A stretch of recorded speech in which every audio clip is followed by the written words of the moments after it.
I got a question for y'all. Why do skill builds get such a bad rep? I mean, every community post votes I see are DPS majority. Most of the people I talk to about builds look at DPS as standard and for some reason frown upon builds as if they're cowardly to use, as if skills don't require skills to use efficiently, and that they are literally in the game so that we can make varying builds. It's what makes it unique. Look at it from this perspective though. You, who are of the DPS family, have all the tools you need to totally neuter most skill builds. Hasbro, armor, crit, the works. The problem is that everyone is stuck on this build template and doesn't want to alter it in the slightest. So when a skill build comes along and destroys that build, you get upset because it's disrupting your flow. But you know what? I don't care anymore. No more pulling punches. Because a new meta of skill builds has arisen, and I'll call it broken.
Now I know one of the reasons skill builds get a bad rep, because people abuse them and make builds that require no skill. One where you toss a Stinger Hive with max status effects and run away.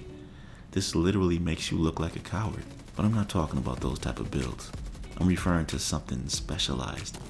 There's a reason I say DPS players beware, because the meta builds that they use have a ton of amplified damage bonuses and crit along with raw weapon damage to top it off. So let's flip the script on them. My last two builds in a row had something very significant in common. In the same way amplified damage applies to the DPS builds, skill builds aren't left out. Oftentimes I'd forego the amplified damage bonuses instead and use brands that grant skill damage, skill haste, you know, the standard. But from here on out, I want to take advantage of any opportunity to become the juggernaut of whatever build type I'm using. And for this category, it's a skill build. Let me show you what I'm talking about. I'll start with the skills in this description. It seems fitting. But there are only a few damage to targets out of cover and damage to armor applied to at the same time. From my understanding, they're the Oxidizer, and by the way, check the build I made for it after this. And the other are the two Firefly variants, Burster and Demolisher. Before we go any further though, let's take a trip down memory lane. This is a clip from one of the first Firefly builds I ever made. I just want you to witness the power this one skill possesses against full teams in PvP and groups of NPCs in PvE. I want this backpack to be righteous. Let's go extract. Okay. And they're all on. I'm done. That was fun. Whoa. In the light world. Oh, we can go fight them and get your stuff back. Yeah, an exotic, dude. Yeah. Listen. They're about to all die right now.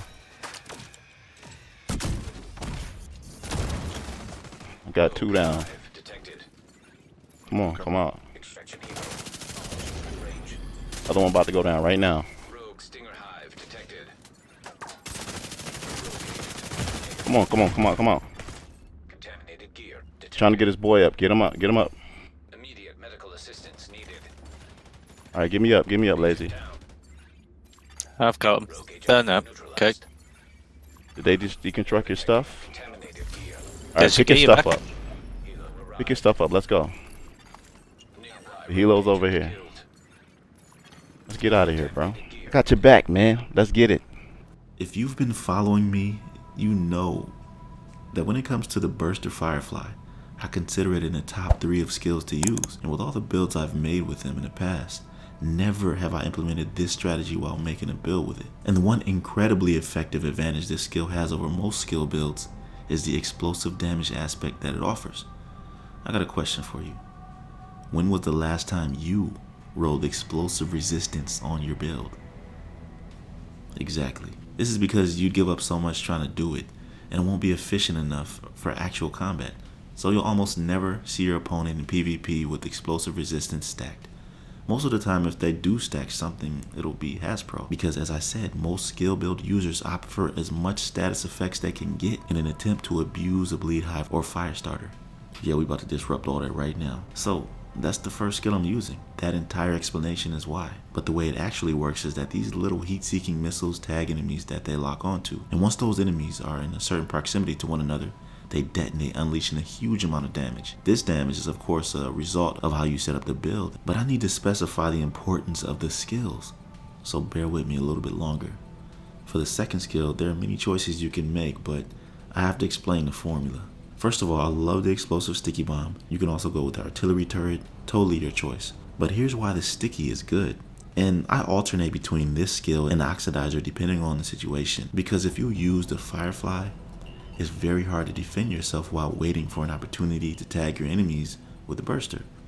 And so the sticky is a great interrupter that deals a large amount of damage with a large radius, and it staggers them. It's perfect for turning the tables in the middle of a fight. But if you're more of a sit back and calculated type of player, then the Oxidizer is the way to go. So this is the formula I'm promoting alongside the burster for this build. The Oxidizer is the only other skill besides the burster that deals both amplified damage bonuses at the same time. So having both skills with those bonuses give you an advantage at all times. Plus the Oxidizer forces enemies out of cover, exposing them to getting tagged by your Firefly. This combination feels flawless, man. And after all this time, I'm finally able to experience how powerful it is. So that's it for the skills, and I'm sorry it took so long, but I had to address it. And excuse my voice, I just got off work and it's late. It's a little scratchy at the moment, but we about to get through this, because we have to. Now, if you look at the build, I once again have the Fox's Prayer knee pads and Contractor's gloves. My goal is to make a meta skill build, just like how the DPS Players meta build is. Find the absolute best pieces that complement each other, which will output an insane amount of damage every time. To help the amplified damage, you want these two weapons, the primary being a shotgun of your choosing, because they natively come with damage to armor attribute. So simply having it equipped while using the skill will apply the damage as well. For the secondary, you can use a capacitor. This also has a damage to armor and is the best secondary option for this build. When you want to provide support from longer ranges, the shotgun can do it for you. And this setup is the base in which you want to build from. So when you look at the build, here's how I decided to go. Because it's primarily an explosive build, I'm trying to establish a meta, remember? There are only two brand sets I believe that grant explosive damage. Those are 2-piece Grupo Sombra and China Light's 1-piece. I chose the chest piece with glass cannon. And you're not a total squish ball, even with glass cannon's weakness. It's because you'll have the Memento backpack and afforded 2 free gear attribute slots to roll to your heart's desire. Armor cores are best in my opinion. You don't need the skill tiers because they're already maxed, and you don't need the weapon cores because it won't help your damage more than the capacitor will. And that speaks to the beauty of the weapon. The more skill tier you have, the more weapon damage you'll deal, and the armor cores are what will help your survivability. So you're sitting at 1.1 million armor, which is pretty good for a build like this. So in a nutshell, this build formula transforms you into a certifiable beast. You are both DPS and skill build, the ultimate hybrid in every sense of the word. And let me say this real quick. Don't think you'll just be able to take this into PvP and dominate right away without playing tactful and calculated. This build requires skill to use efficiently. Now to end this video off, if this build got you hype, I want you to comment the phrase breaking the mold. And that also lets me know you watched my whole video. That's all I gotta say about this, fam. See you in the next one. Be right out.